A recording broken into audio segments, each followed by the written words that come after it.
Hello and welcome back to my channel. আশা করি তোমরা সবাই ভালো আছো, সুস্থ আছো। কালী পুজোর দিন রাতে খাওয়া দাওয়া বাড়িতে সেরে সকলের জন্য ভোগ সাজিয়ে আমরা বেরিয়ে পড়লাম ঠাকুর দর্শন করতে। আমরা তার পরের দিন থাকবো, তার পরের দিন আমরা বেরিয়ে পড়বো বাড়ির উদ্দেশ্যে, মানে কলকাতার উদ্দেশ্যে। তো ঠাকুর দেখতে হলে এই দিনটাই আমাদের জন্য ছিল শেষ আশা। তো রাত্রেবেলাটা নষ্ট না করে সোনা ঘুমানোর পর আমরা বেরিয়ে পড়লাম, আমার বোনের বর, আমি, অর্ক আর দু ভাই মিলে। প্রথমে গেলাম প্রান্তিকের কাছে।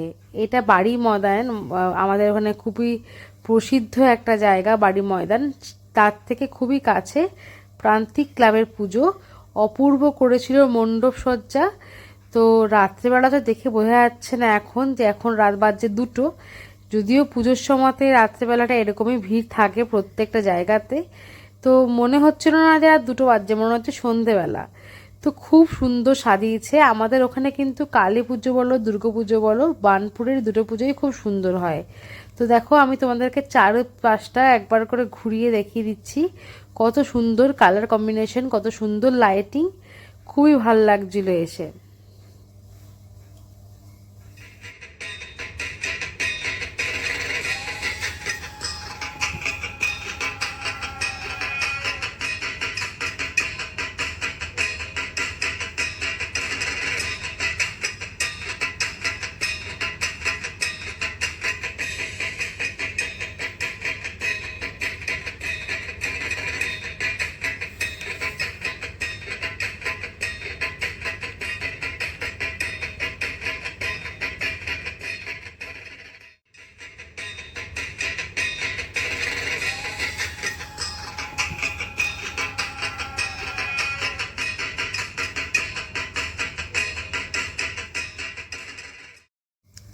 প্রান্তিকের ঠাকুর দেখে আবারও বেরিয়ে পড়লাম অন্য একটা মণ্ডপ সজ্জা দেখার উদ্দেশ্যে।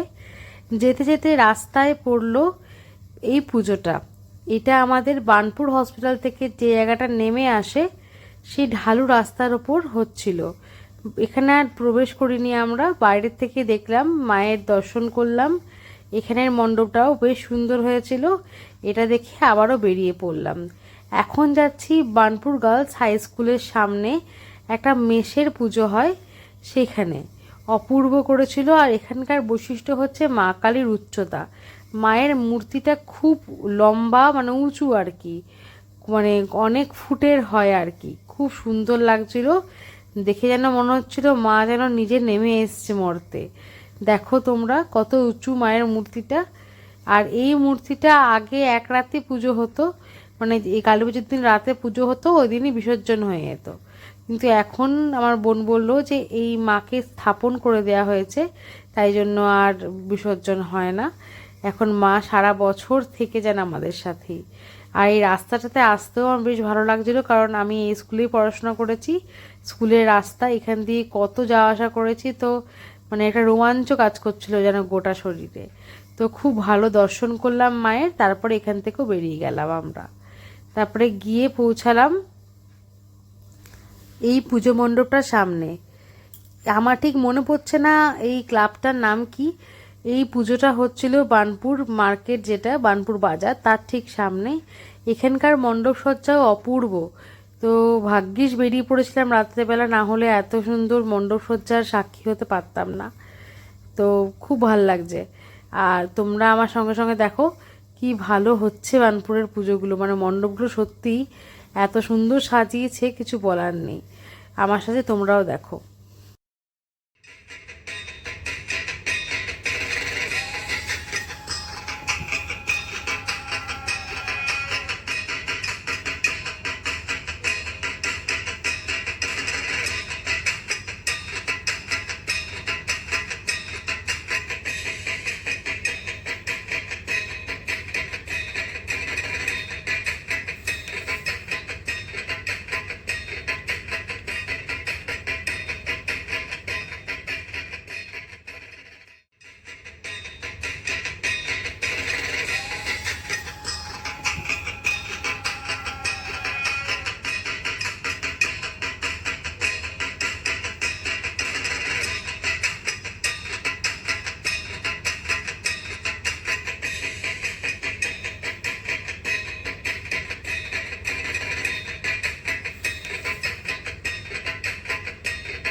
মণ্ডপ পরিক্রমা শেষে চলে এলাম আমাদের বার্নপুর টাউন পূজা সমিতির মন্দিরের কাছে, বাড়ি ময়দান আর কি, আমাদের বার্নপুরের প্রাণ কেন্দ্র।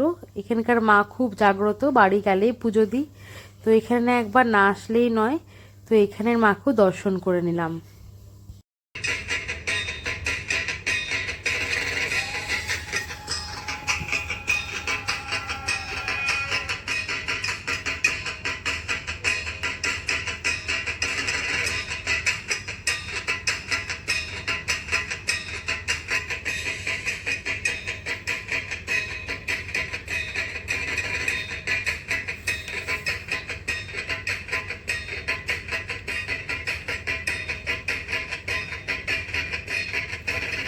দেখা শেষে বেরিয়ে পড়লাম বার্নপুরের শেষ, না আমাদের দেখা শেষ আজকের মতন, আর সব থেকে সুন্দর পূজা মণ্ডপের উদ্দেশ্যে।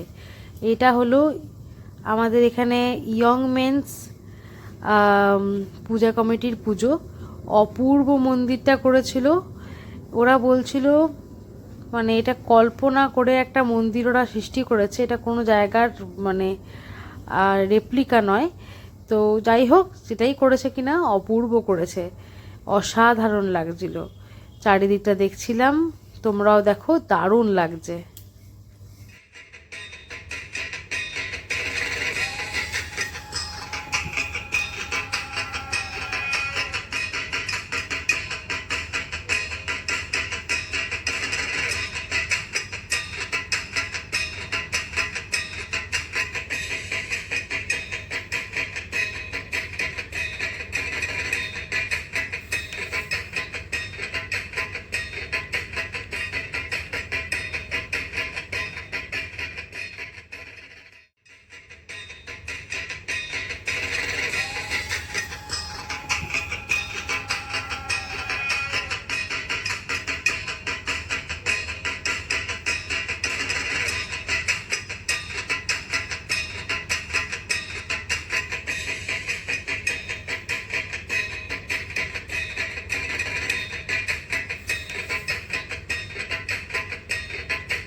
রাত্রেবেলা বেরিয়ে তোমাদের জন্য ভিডিও করছি, অনেক লোক দেখছে ঠাকুর, তো আমরা তাদের সঙ্গে যোগদান দিলাম।